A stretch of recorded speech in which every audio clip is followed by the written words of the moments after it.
Hello, everyone, and welcome again to another Teacher Joseph podcast. Well, one thing which I get asked about a lot is the present perfect.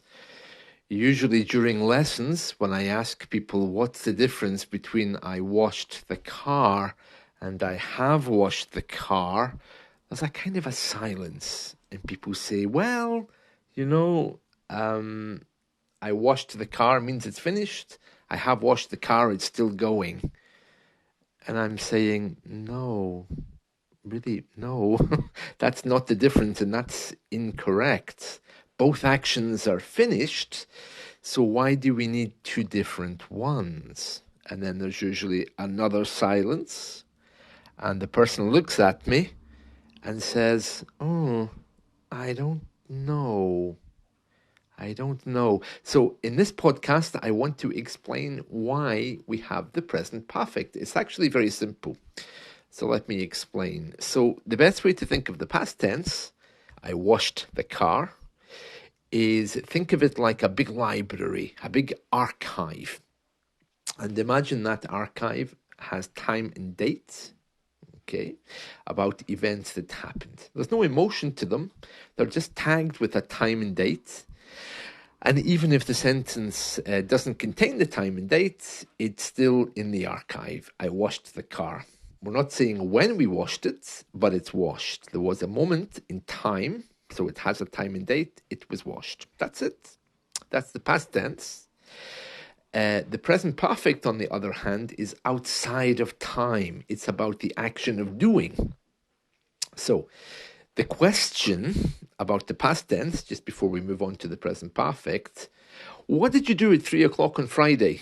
I washed the car. What were you doing 5 minutes ago? I washed the car. But the present perfect is not a tense of time. It doesn't have time in it. It's the language of poets, of artists, of feeling, of emotion. And that's why it needs to be used. For example, if I say I love you, okay, in the present tense, it sounds kind of eternal, doesn't it? But you'd never hear anyone saying, well, I loved you, but I don't anymore. Well, maybe some people do that, but if they do, they're not grasping the deeper concept of love, are they?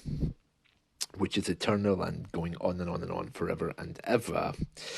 So, I have done something is nothing to do with when something was done, but it's got everything to do with the action of doing. Okay.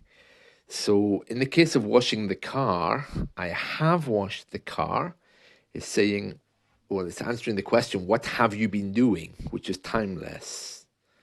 Okay. It's also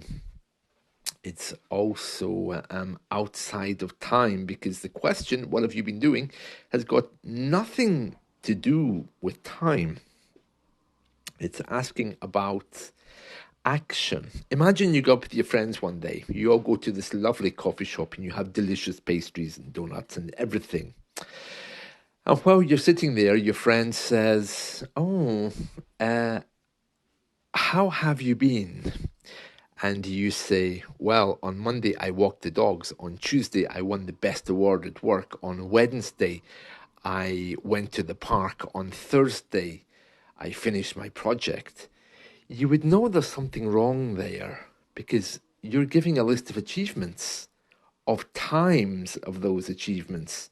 You're not actually saying in a natural way how you feel or what you have been doing. So the clear answer would be to say things like, oh, I've been busy. I've been walking the dog. I have finished a project. So you see, it's much more smooth.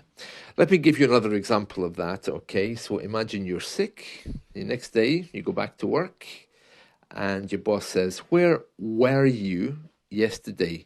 He's asking about yesterday because he only cares about putting that on his Excel spreadsheet. He doesn't actually care about how your health is. So you say, oh, I was sick.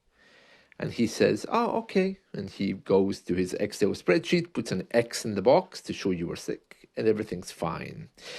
But if your mother asks you, where were you yesterday? And you say, oh, I was sick, she doesn't care about time.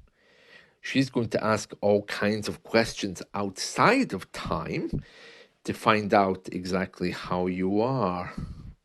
So she's going to be saying things like, oh, you've been sick. And how have you been since then? Is everything okay? So the present perfect is always the language of emotion. The past tense is always the language of time. You go to work one day, your boss says, how was your weekend? He's only asking about times and dates, so he's really saying there, what things did you do? So our response would be, oh, I went to the park with the kids on Saturday. It rained yesterday. But if you were talking to someone that really cared, and I'm sure some bosses do, he wouldn't ask that. He would say, hey, how has your weekend been? And you can say something like, oh, my weekend's been fine. I've been busy with the children. And in this case, you're talking outside of time.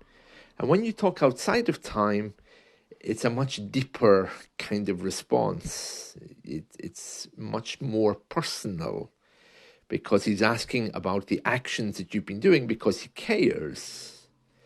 He's not asking about the times of those actions, you know. In business English, the past tense is usually used more, but that's just a brief introduction. And if you're not sure what to use and when, it takes a little bit of practice because they don't use the present perfect in American English. That's why British people always think that they're very rude, you know. But if you're not sure which one to use, there is a booklet. I'll put the link in the show notes. It's just a 10-page booklet, or if you're listening to this on italki, just send me a short message asking for it and I'll send it to you, which goes over some examples. All right, so I hope you've found this very, very useful, or you can just go to teacherjoseph.com and download it. It's on my website. That might be the easiest way. And that, my friends, is the present perfect. So, see you. Bye.